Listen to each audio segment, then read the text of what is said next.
Meanwhile, back closer to home in Salt Lake City, Fox 13's John Franke is live still at the Utah State Capitol tonight, where Trump supporters have been gathering throughout the day, but luckily, thankfully, in a very different way than what we've been seeing at the U.S. Capitol. John.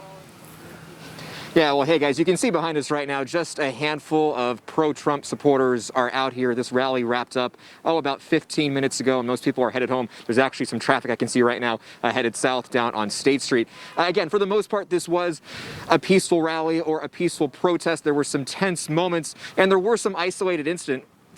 We can show you some photos of a photographer from the Salt Lake Tribune who was actually sprayed with pepper spray by one of the protesters out here today. So there were some tense moments. There were many sentiments, anti-journalists, anti-Joe Biden, anti-Democrats, and many grievances were talked about here as people took turns on the megaphone and the microphone talking about how they don't agree with what happened 2 months ago in the 2020 presidential election. Now, we spoke to some people on both sides of this issue. One young man telling us that he is here today because, again, he just does not agree with what happened at the ballot box. I think it's pretty obvious that there's been some, at least questionable circumstances surrounding this election.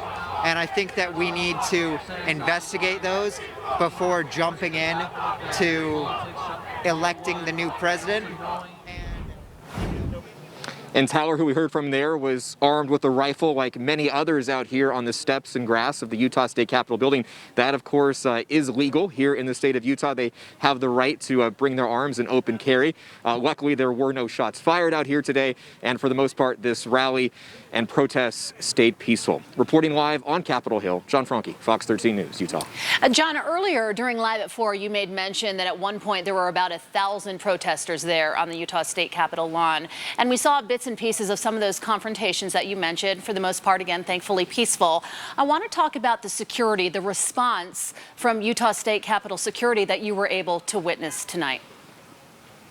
Yeah, we have seen several dozen troopers with Utah Highway Patrol here today. I can see them walking around right now just to make sure things are going okay. And we can say that when there was an altercation, there was somebody who brought a Black Lives Matter flag here. And when that happened, that person was surrounded by some of these pro-Trump protesters out here. As soon as that happened, Utah Highway Patrol was there to kind of diffuse a situation. It lasted maybe about 5 minutes. And we've seen others smaller altercations out here at the Capitol today. And as soon as those start to escalate, the troopers are right there to kind of bring things down a couple notches. Well, and John, you had some tense moments there as well. This has taken a toll on your emotions as well.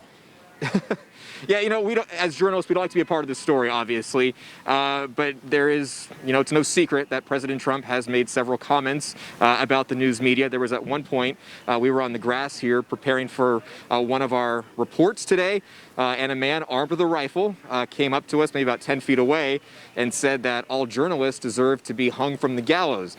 And again, when you see a man armed with a rifle who says that to you and is right in front of your face, it is a bit unsettling. Luckily, somebody came to kind of move him away from us, but he was not the only person on here today with some sentiments that were anti-journalist.